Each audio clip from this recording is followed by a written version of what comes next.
how are you? I'm fine. I seen that the other conversation kind of like broke down in a way. I think the other person got a bit busy doing some other things. Yeah, so I thought, okay, like, let me join. Yeah, it's just like that was an amazing conversation because that was a guy that was a really good subject that I was bringing up, and it's like an amazing thing that we're all trying to like the fact that we're all sitting here as people as the conversation was going on. It was like one of the most complex conversations I've had with another man about his own mental health, and I was like, yeah. It's a really good topic that you're talking about. That's why I was quite interested in it because, previously I tried to mention it to, there was a certain person that I thought maybe possibly could be suffering from depression. And when I raised it with the family, they were like, no, this is not possible for a man to be suffering from depression, So for for a man to actually go there and go, no, actually, it's possible for us to also suffer from this. So I'm quite pleased that. It's like, we suffer from loneliness. Sometimes we can suffer from incredible sadness. But it's like, I'm, trying to raise awareness because the charity that I am starting up is on its ground roots. We've got our WhatsApp group. We haven't got that many men. But then once I've got this charity kickstart, I'm going to be talking about when we have all this charity and when we start it up, we're going to be doing separate events. One for men's mental health, one for general mental health, and one for mental health people of colour, because we're going to be doing I'm going to try and get a person of ethnic colour, like black, talking to me about his mental health and trying to get. I'm not going to be hosting that, but if I ever meet a black man and he wants to host with another black man to talk about their mental health and bring their perspective onto what I've got to say, I would be absolutely glad to listen to their perspective on black mental health and what black people suffer with their own mental health and like their religions, what they've grown up with, and stigma against. I'm not saying that I want to listen to that conversation because I want input from other people's races to see how I can apply it to my charity, like Mental Health Matters, and doing men's mental health matters, but then doing my other sessions, which is Mental Health Matters, and then doing my thingy with the coloured people. So I'm just trying to get it out there that we do exist. We're a charity for men, but we're going to move slowly out of that and become a charity for all mental health. So that's because I personally think if you keep it as a charity, like for men's mental health, it will do better than going to like all kind of people suffering from mental health. Because I feel like then the kind of title of everyone acknowledging that, oh, hang on, it's men that suffer from it, is kind of going to vanish a little bit, because then you're going to say everyone. And I kind of think you need to like really put it in people's face that it's the men who also suffer, like kind of. So I think if we have a charity just for men, to say that this is a men's kind of like men's kind of a charity that it'll do quite well. I mean, especially considering you're saying you're going to get the Asians involved as well, the Asian culture, because we basically there's a group called SSBC, and they try to get people aware of this whole condition that men are also able to suffer from it. And they had a spokesperson was white; it was a white male, but I think the Asian community didn't quite. Sorry, well, let me go somewhere quiet. My little one's just making noise in the background. That's all right. Yeah, so I think, it is possible for, it's good that you're going to get the Asian community involved, because I don't think... It's not... Asian communities aren't aware that men suffer from mental health, but I don't want to sound sexist. I don't want to say a woman come to me and go, oh, you're not doing enough for women. And I'm like, that's why I want to, once I've got this thing with men's mental health established with my own charity for men's mental health, that is why once we've been going for a good couple of years, That's why I want to change I don't it. think But women. not that. I don't think women will be sexist. Women won't be sexist because at the end of the day, us women, we know that it's not acknowledged as much in the male community as much as the women community. We get offered the help when we like go through pregnancy or like, you know, general stuff. We get a lot of support because as women we are like, oh, you know, women, like it's kind of biased thinking that everyone does. They think, oh, women are not capable of emotionally, you know, being able to control the emotions. Like, say, if someone dies, a woman's more fragile than a man. Do you understand? So I think it's best if you keep it. Yeah. So I don't think us women will think, oh, it's sexist. Yeah, because I don't want a woman on stereo to go, oh, you're being sexist because you're not involving us in this thing. And I'm like, yeah, if I meet this, like, because I've had like at least one horrible conversation on stereo, and that's why this morning I was very angry and very like kind of meh because of the person that said, oh, I don't want to be involved, and I'm like, and then I had to back away from the conversation because I was sort of feeling vulnerable and I was sort of feeling horrible because I didn't sort of want to bring up an issue, what I was trying to speak up, with a guy that didn't even want to bother to talk, because it's like he's saying, oh, your issue is worth nothing. And I'm like, and I was going to be absolutely have it out with him, but I didn't want to do that because I didn't want to sound like a guy that was going to go at another guy going, look, you're saying my issue is not as important as you're just saying the issue that you wanted, that you were going to speak about, that you weren't ready to listen because I had quite an important issue to bring up with you, but I was going to not be mean and try and go at you, but you said you don't want this to happen. I was like, I know that some people don't want this to happen, but I'm trying my best to bring awareness about this, and I'm not being mean or anything. It's something that needs to happen, and I'm going to listen to the next message. I think you're doing the right thing by concentrating on just the male mental health rather than, you know, making it into a whole, you know. Thank you so much. There we go. Another woman has said it.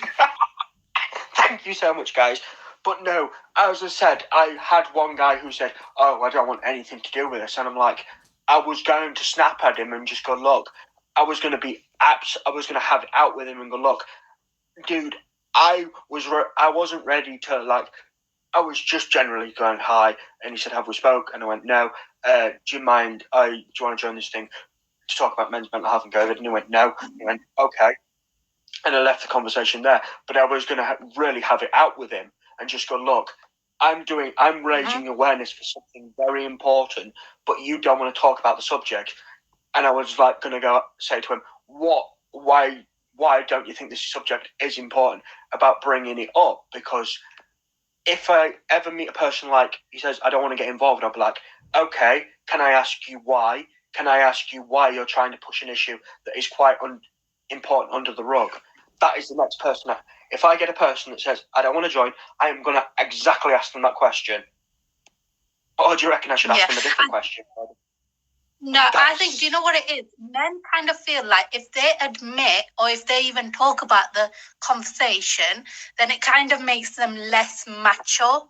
Whereas I think that at the end of the day, if you're able as even a guy to say, hang on, I'm suffering from depression, that takes a lot of guts to do. And I kind of think, you know, the one who's not capable of, you know, even talking about it, you know, it's not that much strength rather than admitting it. You need more of the kind of strength to admit it and like even raise the awareness of it. So you as a man to do this, I kind of like look up to you that hang on, you are actually a man, you're not a boy who's kind of like worried of losing his ego just to even talk about this.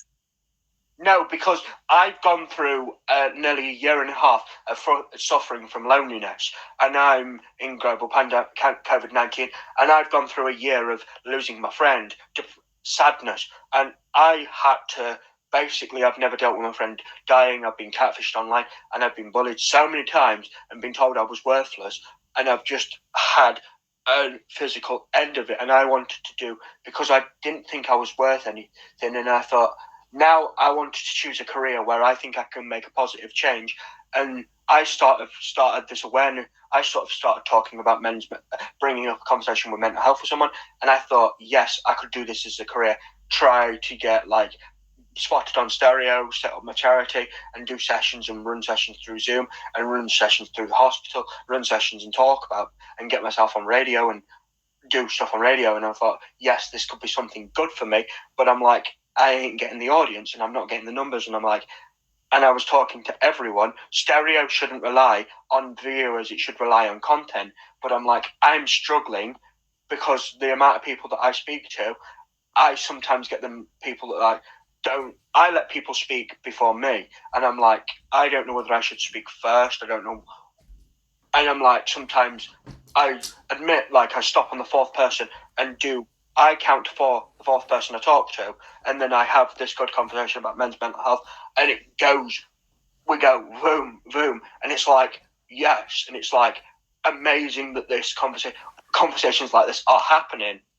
You know what I mean? Yeah, I totally understand. And exactly how you say, okay, yeah, women suffer from, women might give birth and it's traumatic and that's why they suffer from, depression. But men also can experience traumatic, things that can happen in their life that can trigger this. I mean, at the end of the day, men aren't robots. They're capable of also having feelings and everything.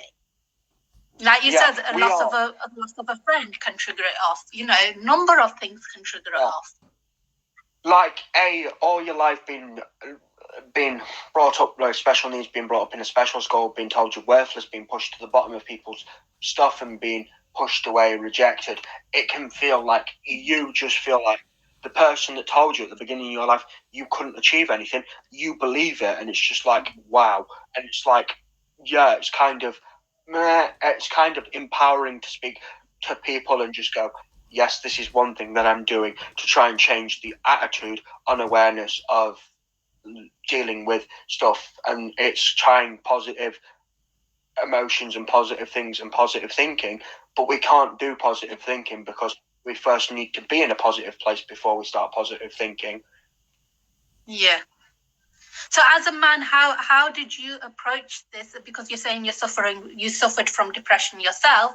How did you acknowledge it, and how did you come to get the help for it? I haven't got the help yet. I'm still suffering from it. I have the help, and I talked to someone on a Friday who helps me, and I am in therapy for talking for it, and I'm getting the help that I need, and I'm going to get the help for my loneliness. But I am a long-term sufferer with mental illness, so I deal with my mental illness every day. So I can be hunky-dory to talk about the subject because it's something that I deal with every day. But it's touch and go for me. But I'm getting the help slowly that I need, and I'm going to be this positive attitude to long-term sufferers. So it's, that's what I have to say. So would you say it's quite easy for a male to actually get the help? Like, what would you say the kind of doctors, like when you approach the doctors, do you think the help is there for men? No, the doctors don't even ask you about how what you're going through. There's not enough. There's not enough GPs ask you if you're okay. With GPs questions, there's not enough answering questions. And if you want to talk to GP about it, you can't. And it's just like, it's difficult because I haven't gone to my GP about this, and I've talked to my support worker, and whenever she's going up with another support worker up to the GPs, I've asked her to speak to a GP about it for me, because I don't want to physically speak to a doctor about my loneliness, because I think that it's scary admitting it to someone, because it's scary admitting it to another man that I'm feeling lonely and that I want the help that I need, because I'm this great guy on stereo that's admitting and trying to do this, but I'm like, to myself, because I don't want to walk in a group, and because of my social anxiety, I find it hard to walk into groups and talk to people in real life. So that is why I don't want to do it, if you know what I mean. It's just like Yeah. my social anxiety, what I've lived with all my life, because I don't have that many friends and I don't go out that much, is kind of why I don't go and talk to my doctor about it, because I don't want to go into a room and talk to a stranger and my social anxiety play up, if you get where I'm coming from. Yeah, I totally get it. I mean, I suffered from depression myself as well. So, as a woman, I felt like that. So I can imagine if a man feels like that, how much difficult it could be. Yeah, and because it's obviously like, women it's known, men it's not known. Yeah, it's not known well enough to suffer with like incredible sadness, loneliness, and feel like because sometimes every day I can feel incredibly lonely, and days where I don't have conversations with people, where I don't even contact my WhatsApp group, and days where I can just be like not even want to speak to anyone because no one makes the effort to speak to me, and I just feel like, oh, and that's one point of like feeling severe loneliness, and it's kind of scary because I've always felt that all my life. Yeah. So with these WhatsApp groups, are you gonna have? Do you like? When did this WhatsApp group start, and what are you planning to incorporate into this kind of charity? Well, the WhatsApp group, I don't have many members at the minute. I only have me and a dude. But the WhatsApp group started today. We've not got officially that many members yet, but we're sort of spreading the word that the WhatsApp group's out there. The sessions,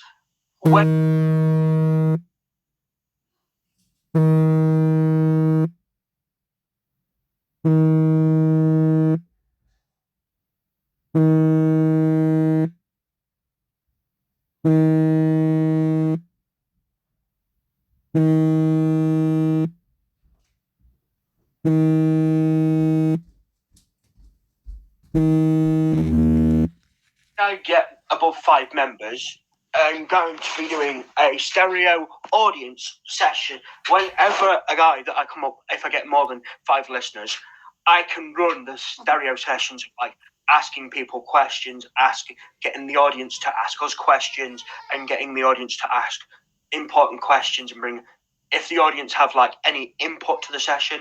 And once I get enough, like 5 members, and I get talking to a member and I get talking to another member, and I say, look, if you've got stereo, download it, and please come in, join the session, come join, blend with your. If say like I'm not running the session and I'm in the background, because I'll be in the background of the session, because in case it's like two black people want to run the session, I'll be like, yeah, I'm going to be in the background. Like, I will be there listening to your session, and I will be on stereo, and I will be like encouraging you guys and talking to you guys, and I will be, say I'm running the session with another person, it'll be me, that person. But if 2 people like in the charity want to run a session, particularly with 2 other people, they feel more comfortable than talking to the other person, I'll be in the background listening to the conversation for my group and spurring them on and asking questions myself as the as the leader of the group, and like getting them to shout the group out, getting them to talk about what we're going to be doing as a grouply session, weekly calls, and talking about our Zoom, talking about what we're going to be talking about on our Zoom meetings, what we're going to be bringing to, like, if we can sort of get organised and like get people to sort of help us set up a charity and how we do it, and bringing questions to the audience, you know what I mean? That's how the sessions would be run. So it'd be run. Sorry, go ahead. I was going to say, when are these sessions? When will these sessions be running? Like, have you got a particular time or? Time doesn't matter for me. It's when I get more than 5 members, I will pick a time. I'll pick, say, like Wednesday, and I'd run like 2 sessions, and it'd be like audience can always drop in and listen and ask questions how I'm doing on the group, and people can always phone me and always say, hey Tim, do you need anything? And it's just like, yeah, it's trying to get the awareness out there that the WhatsApp group exists to other men, and trying to get men to join the WhatsApp group so I can get them 5 members and get the group to popular more than 2 members, get it to 5 men, and talk to them men and just go, look, hey, yeah, we're going to be doing this on stereo. This is the session that I want to run. Do you agree with me or not?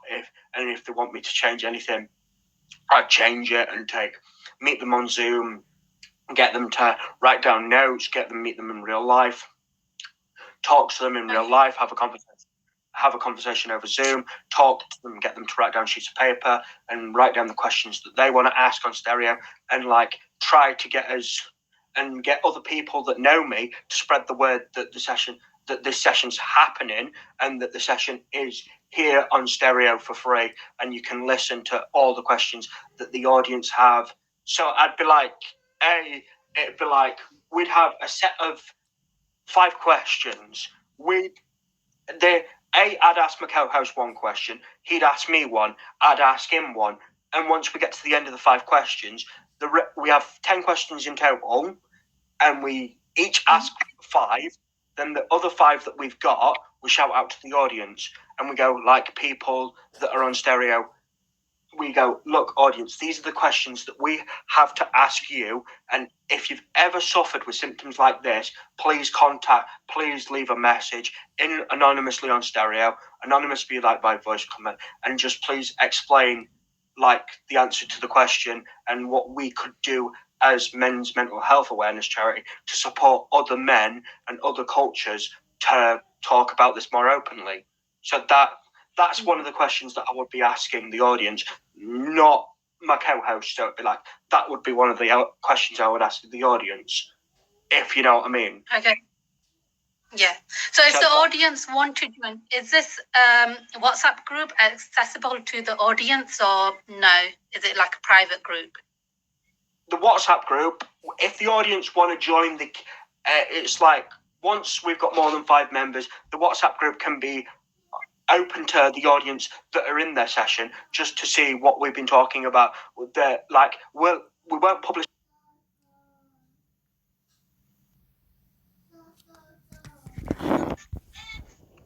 Hello.